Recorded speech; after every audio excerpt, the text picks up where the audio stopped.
भारत माता की। भारत माता की। भारत माता की। उत्तर प्रदेश की राज्यपाल आनंदीबेन पटेल, यहां के लोकप्रिय मुख्यमंत्री योगी आदित्यनाथ जी, केंद्रीय मंत्रिमंडल में मेरे वरिष्ठ सहयोगी और लखनऊ के सांसद रक्षा मंत्री राजनाथ सिंह जी, यूपी भाजपा के अध्यक्ष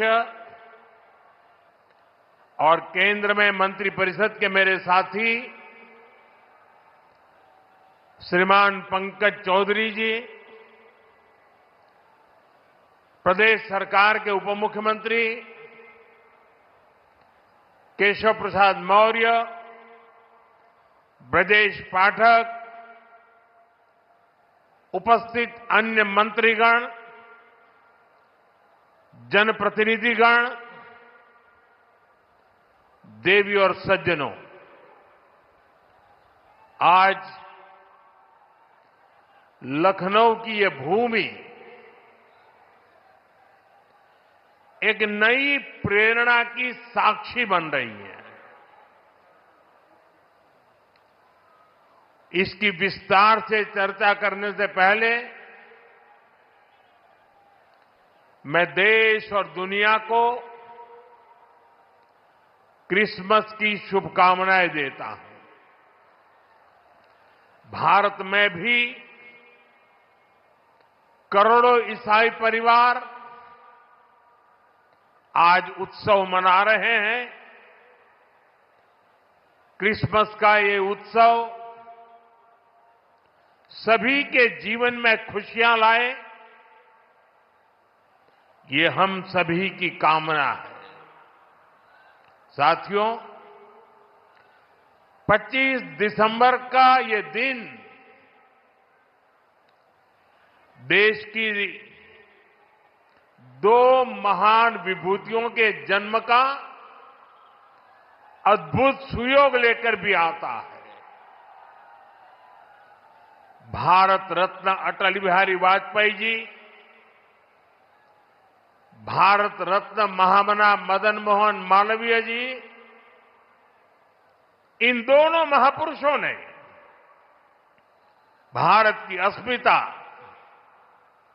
एकता और गौरव की रक्षा की और राष्ट्र निर्माण में अपनी अमिट छाप छोड़ी। साथियों, आज 25 दिसंबर को ही महाराजा बिजली पासी जी की भी जन्म जयंती है। लखनऊ का प्रसिद्ध बिजली पासी किला यहां से अधिक दूर नहीं है। महाराजा बिजली पासी ने वीरता, सुशासन और समावेश की जो विरासत छोड़ी, उसको हमारे पासी समाज ने गौरव के साथ आगे बढ़ाया है। ये भी संयोग ही है कि अटल जी ने ही वर्ष 2000 में महाराजा बिजली पासी के सम्मान में डाक टिकट जारी किया था। साथियों, आज इस पावन दिन मैं महामना मालवीय जी, अटल जी और महाराजा बिजली पासी को श्रद्धापूर्वक नमन करता हूं, उनका वंदन करता हूं। साथियों, थोड़ी देर पहले मुझे यहां राष्ट्र प्रेरणा स्थल का लोकार्पण करने का सौभाग्य मिला है। ये राष्ट्र प्रेरणा स्थल उस सोच का प्रतीक है जिसने भारत को आत्मसम्मान, एकता और सेवा का मार्ग दिखाया है। डॉक्टर श्यामा प्रसाद मुखर्जी, पंडित दीनदयाल उपाध्याय जी और अटल बिहारी वाजपेयी जी, इनकी विशाल प्रतिमाएं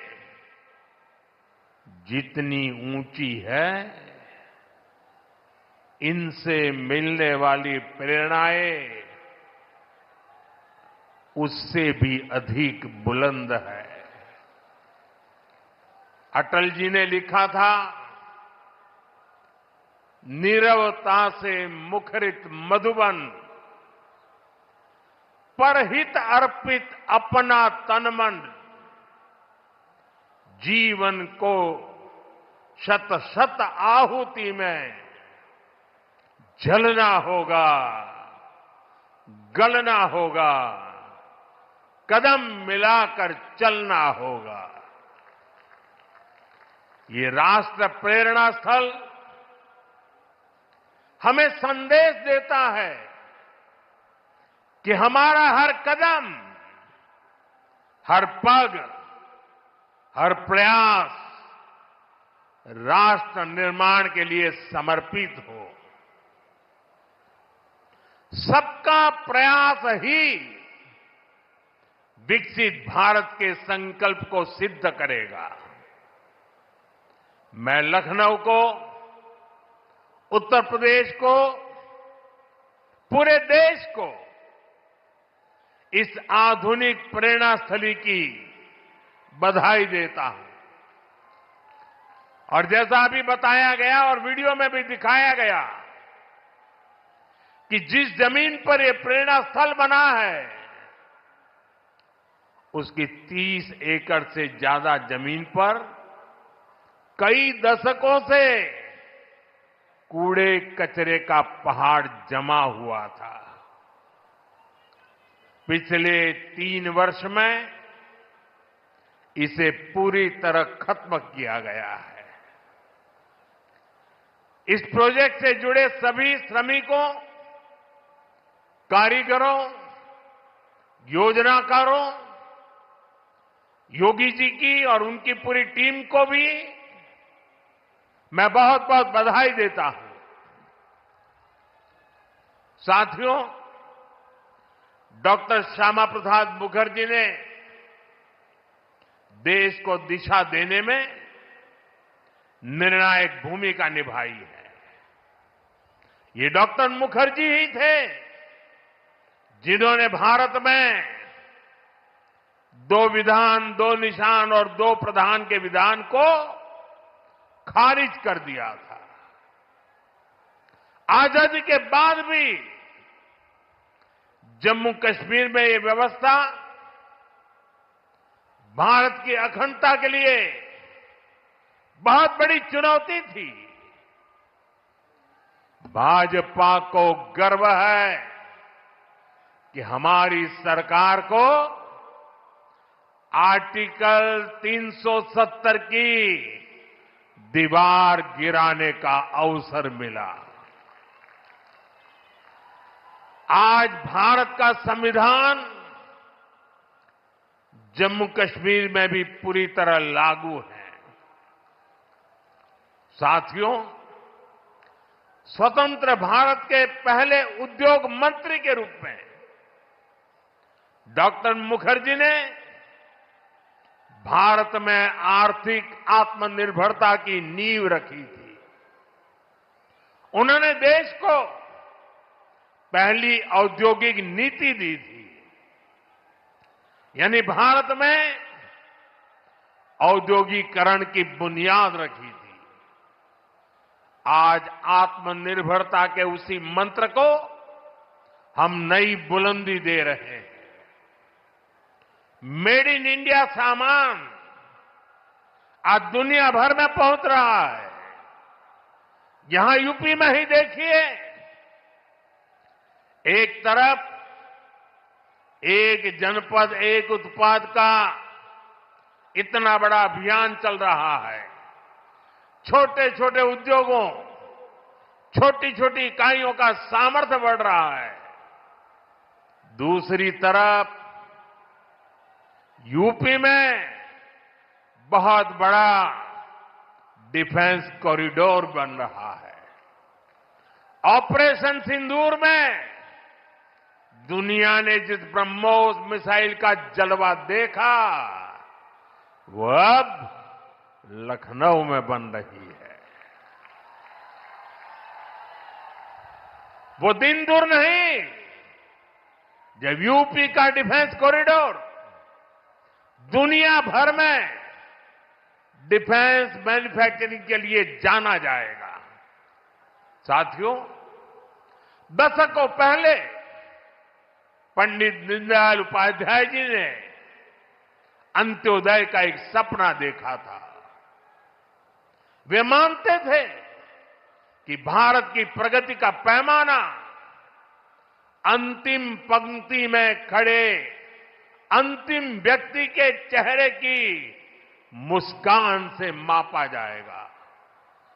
दीनदयाल जी ने एकात्म मानववाद का दर्शन भी दिया, जहां शरीर, मन, बुद्धि और आत्मा सबका विकास हो। दीनदयाल जी के सपने को मोदी ने अपना संकल्प बनाया है। हमने अंत्योदय को सैचुरेशन यानी संतुष्टिकरण का नया विस्तार दिया है। सैचुरेशन यानी हर जरूरतमंद, हर लाभार्थी को सरकार की कल्याणकारी योजनाओं के दायरे में लाने का प्रयास। जब सैचुरेशन की भावना होती है तो भेदभाव नहीं होता, और यही तो सुशासन है, यही सच्चा सामाजिक न्याय है, यही सच्चा सेकुलरिज्म है।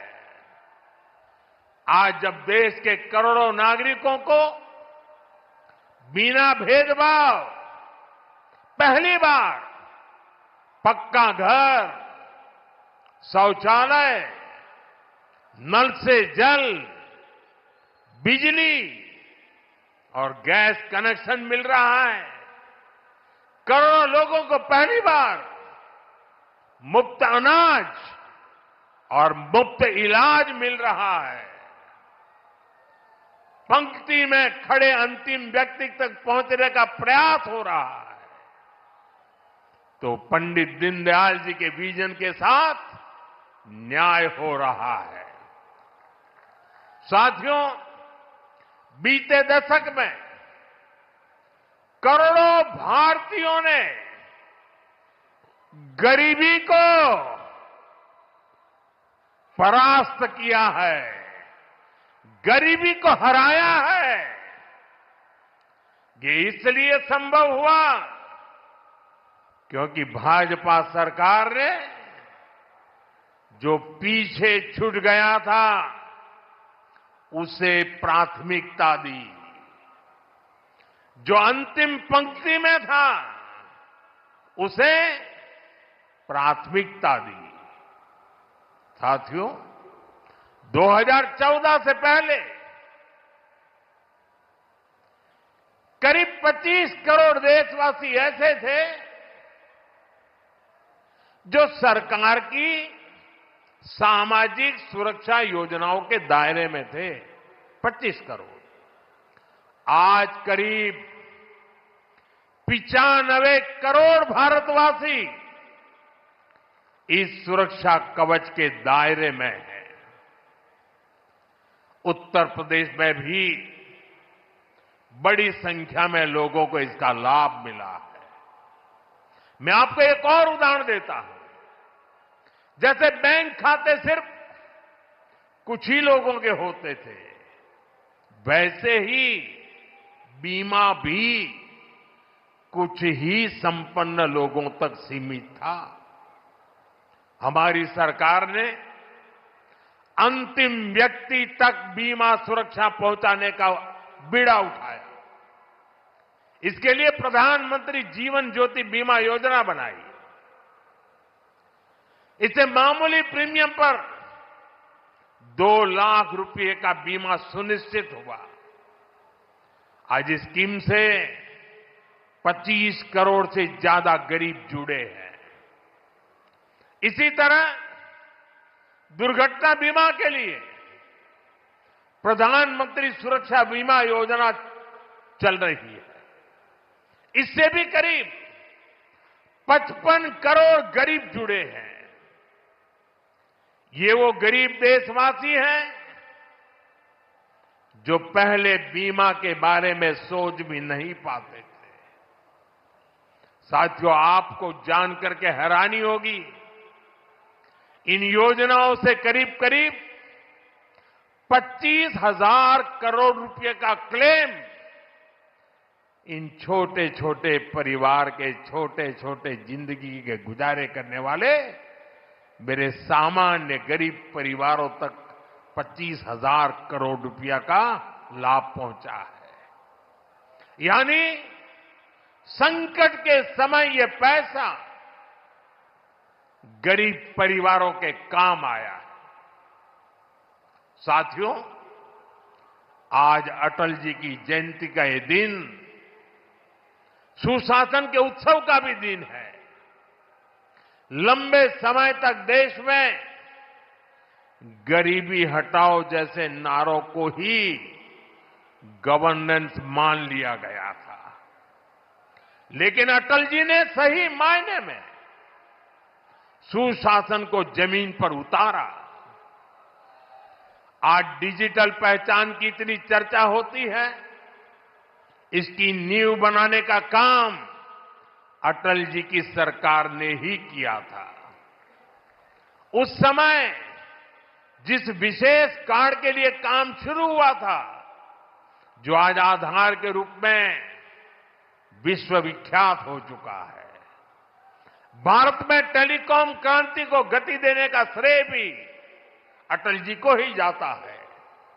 उनकी सरकार ने जो टेलीकॉम नीति बनाई, उससे घर घर तक फोन और इंटरनेट पहुंचना आसान हुआ और आज भारत दुनिया में सबसे अधिक मोबाइल और इंटरनेट यूजर वाले देशों में से एक है। साथियों, आज अटल जी जहां होंगे, इस बात से प्रसन्न होंगे कि बीते 11 वर्षों में भारत दुनिया का दूसरा बड़ा मोबाइल फोन निर्माता बन गया है। और जिस यूपी से वे सांसद रहे, वो यूपी आज भारत का नंबर 1 मोबाइल मैन्युफैक्चरिंग राज्य बना है। साथियों, कनेक्टिविटी को लेकर अटल जी के विजन ने 21वीं सदी के भारत को शुरुआती मजबूती दी।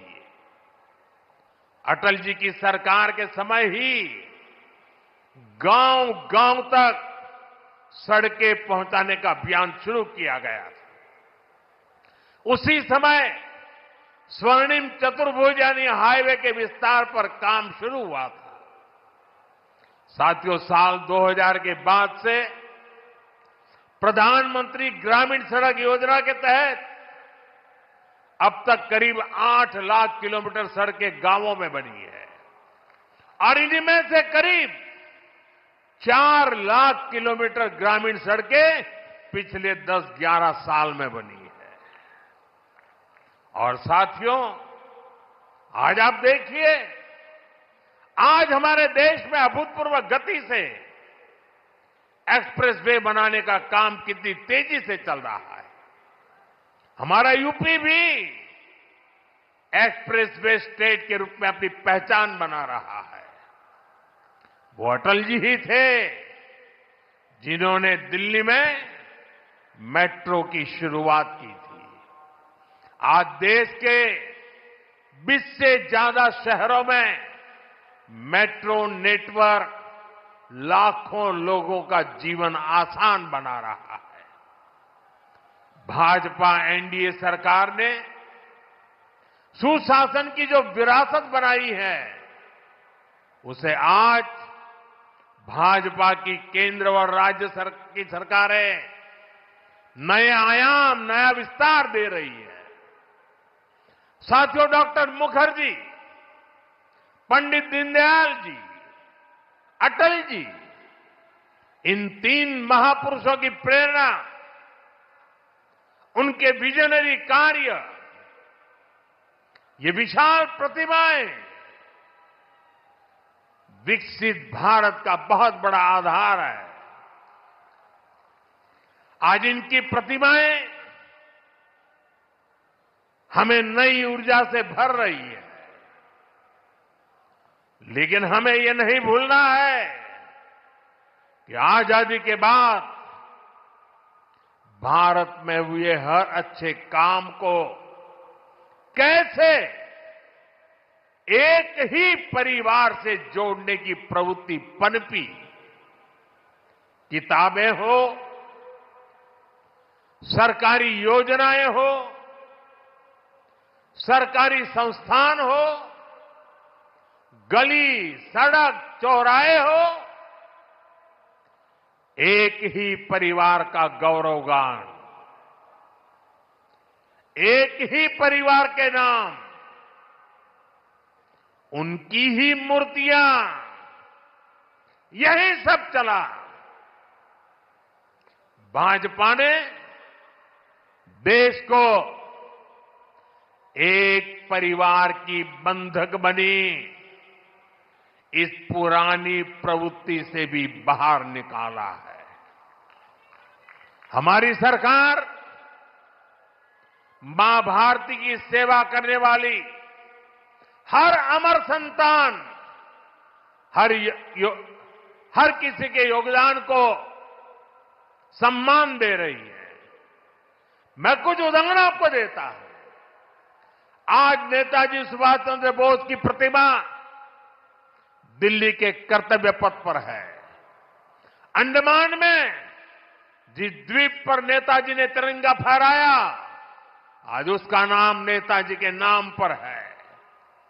साथियों, कोई नहीं भूल सकता कि कैसे बाबा साहब आंबेडकर की विरासत को मिटाने का प्रयास हुआ।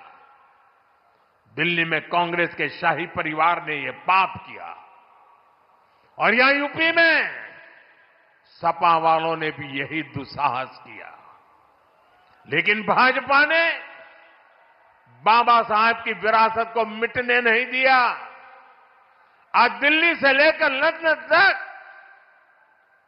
बाबा साहब आंबेडकर के पंचतीर्थ उनकी विरासत का जयघोष कर रहे हैं।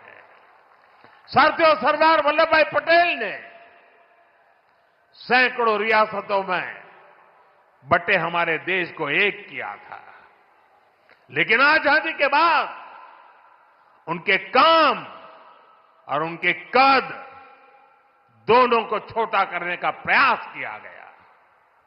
ये भाजपा है जिसने सरदार साहब को वो मान सम्मान दिया जिसके वो हकदार थे। भाजपा ने ही सरदार पटेल की विश्व की सबसे ऊंची प्रतिमा बनाई, एकता नगर के रूप में एक प्रेरणा स्थली का निर्माण किया। अब हर साल वहां 31 अक्टूबर को देश राष्ट्रीय एकता दिवस का मुख्य आयोजन करता है। साथियों, हमारे यहां दशकों तक आदिवासियों के योगदान को भी उचित स्थान नहीं दिया गया। हमारी सरकार ने ही भगवान बिरसा मुंडा का भव्य स्मारक बनाया। अभी कुछ सप्ताह पहले ही छत्तीसगढ़ में शहीद वीर नारायण सिंह आदिवासी म्यूजियम का लोकार्पण हुआ है। साथियों, देश भर में ऐसे अनेक उदाहरण हैं। यही उत्तर प्रदेश में ही देखें तो महाराजा सुहेलदेव का स्मारक तब बना जब भाजपा सरकार बनी। यहां निषाद राज और प्रभु श्री राम की मिलन स्थली को अब जाकर के मान सम्मान मिला। राजा महेंद्र प्रताप सिंह से लेकर चौरी चौरा के शहीदों तक मां भारती के सपूतों के योगदान को भाजपा सरकार ने ही पूरी श्रद्धा और विनम्रता से याद किया। साथियों, परिवारवाद की राजनीति की एक विशिष्ट पहचान होती है। यह असुरक्षा से भरी हुई होती है। इसलिए परिवारवादियों के लिए दूसरों की लकीर छोटी करना मजबूरी हो जाता है, ताकि उनके परिवार का कद बड़ा दिखे और उनकी दुकान चलती रहे। इसी सोच ने भारत में राजनीतिक छुआछूत का चलन शुरू किया। आप सोचिए, आजाद भारत में अनेक प्रधानमंत्री हुए, लेकिन राजधानी दिल्ली में जो म्यूजियम था उसमें अनेक पूर्व प्रधानमंत्रियों को नजरअंदाज किया गया। इस स्थिति को भी भाजपा ने, एनडीए ने ही बदला है। आज आप दिल्ली जाते हैं तो भव्य प्रधानमंत्री संग्रहालय आपका स्वागत करता है। वहां आजाद भारत के हर प्रधानमंत्री, चाहे कार्यकाल कितना भी छोटा रहा हो, सबको उचित सम्मान और स्थान दिया गया है।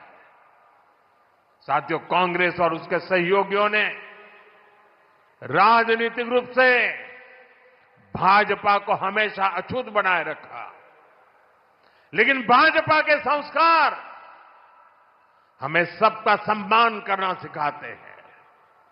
बीते 11 वर्षों में भाजपा सरकार के दौरान, एनडीए सरकार के दौरान नरसिम्हा राव जी और प्रणब बाबू को भारत रत्न दिया गया है।